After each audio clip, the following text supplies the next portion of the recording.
great time to be able to smile. It's a great time to be able to laugh. It's a great time to be able to cry. It's a great time to be able to live. Somebody ain't make it today. Stillness and abundance, love and light, health and wholeness.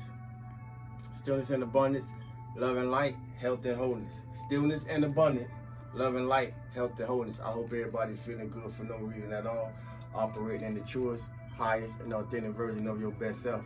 As for me, I'm feeling good for no reason at all, operating at the truest, highest, authentic version of my best self. Because somebody ain't making it today. It's a good time to be whole, and it's a good time to be able to heal. Heal denial, heal ego,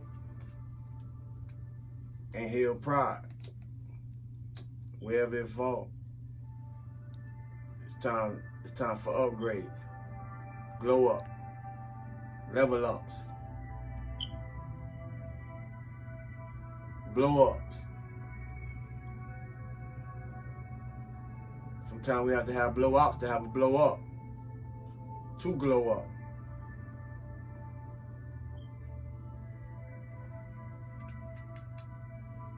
Ego, pride,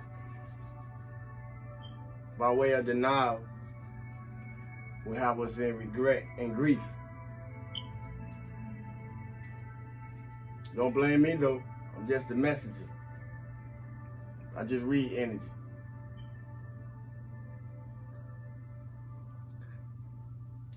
It's a good time to exercise giving credit where credit is due.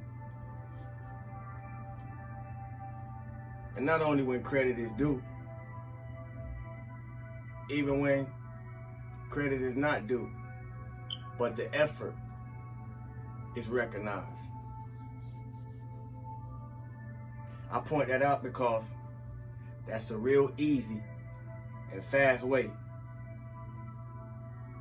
to raise your credit limit. Your spiritual credit limit, that is.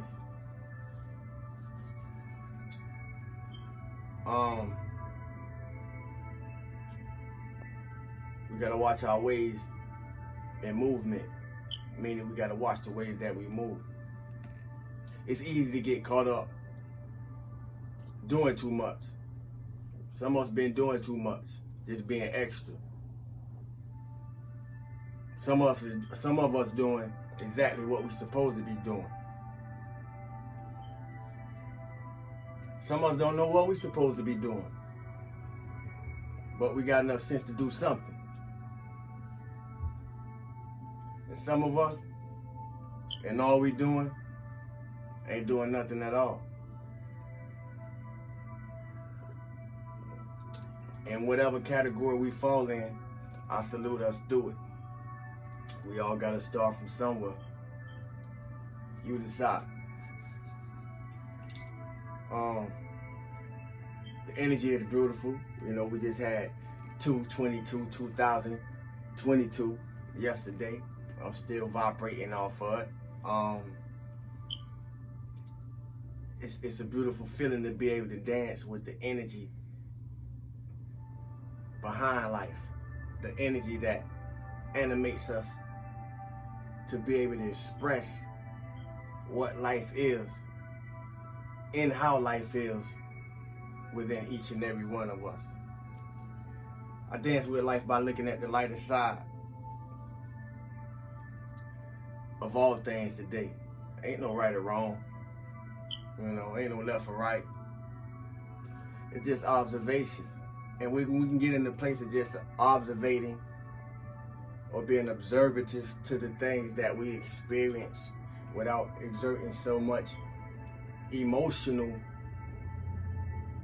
momentum behind the experience that occur in our life. It's so much more easier. You know, no stress.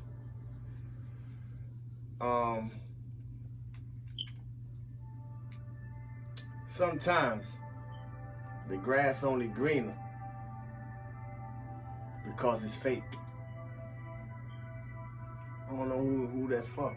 Sometimes the grass only greener because it's fake. You ever seen that turf? It look real pretty. Before you go step on it and realize that it's turf, it's fake grass. It look real pretty, real, y'all know. But then you get on it and you realize, man, this plastic or this whatever type of material is made of. Sometimes the grass only greener because it's fake. So don't get tricked by what the surface of things look like. Everything that glitter ain't gold. Temptation gonna be testing us to put us in judgment. And if we fail the tests or the temptations, however they appear, to be placed in judgment, that means we step out of our protection in the first place. That means we was disobedient to our intuition in the first place. That means we was not listening to what something inside, whether it came through the heart or the mind, or what we saw. We was not listening, seeing, or hearing what it was trying to warn us of in the first place. There's a saying that goes, warning come before destruction. I say that to say, pay attention. Read the signs and heed the warnings, because warning do come before destruction. And anytime hindsight appear to show us something, as y'all heard me say before, we usually don't like what hindsight showing us. So we stay in alignment with our assignment, then we'll be able to foresee things as they appear, as they approach, and as they manifest into our physical world.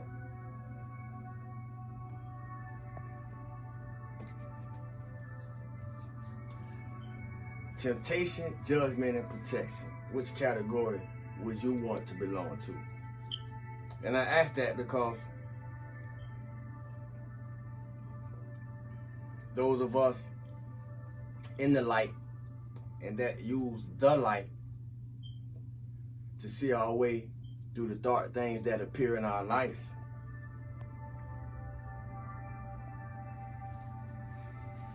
most of us have been conditioned in the levels of our mastery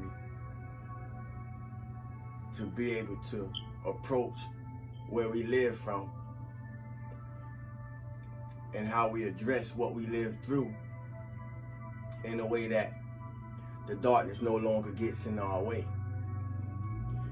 We use it in a way to propel us in the journey by cleansing, clearing, and transmuting the energy. Being the alchemist in our own life. Being the physician that know how to heal oneself. Our self-law and master. So are you. What is levels? How many of us have been friends to the enemy and ourselves to the degree that we can't recognize the enemy in the external world? How many of us have been friends with people that was the enemy the whole time? But the love that we have for the people at the time that we have love for don't allow us to see behind the veil of what's really going on.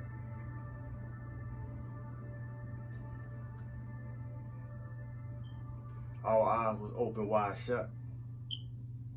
Today, we walk with our eyes shut but open wide. We know now. It's good to be woke, ain't it, family? The reason I posed that question was because today, right now, in this moment. All of our experiences has given us a different value system. Not only with how we see ourselves, but how we see others that we interact with in what we call society. So I pose this. What is our value associated with? Whether it be people, whether it be places, or things. What is our value system associated with? What is our value associated with? What is the value of our system? And the reason that I ask that is because it's easy to get caught up in the destination, to accomplish the goal, to accomplish the dream, to accomplish the accomplishment, to accomplish the desire, to accomplish whatever it is that we're set after. And we never get to enjoy the journey. So what do we do when we reach the destination? What do we do once we accomplish the goal or the desire that we set after? What do we do after that? What's after that? It's something to think about. Have anybody took the time to think about that? After you achieve your desire, then what? After you achieve your vision, then what? What's after that? Most of us so set on something, something, some this or some that. As I said, we really don't get time to enjoy the journey, to enjoy life.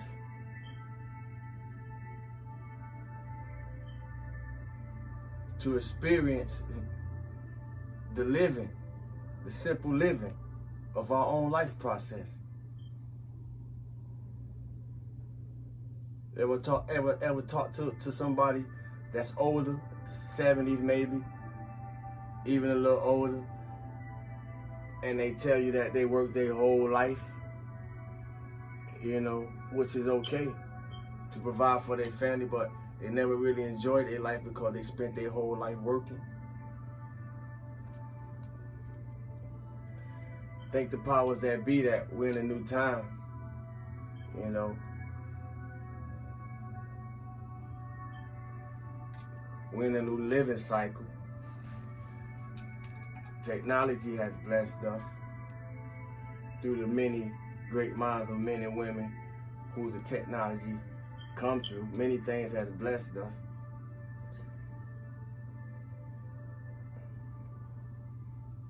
But we have to learn to really enjoy more of this process that we call life. We can't get our attention so far down the road that we can't see right what's in front of us. We can't get our attention so far down the road that we can't see what's right in front of us. Be thankful.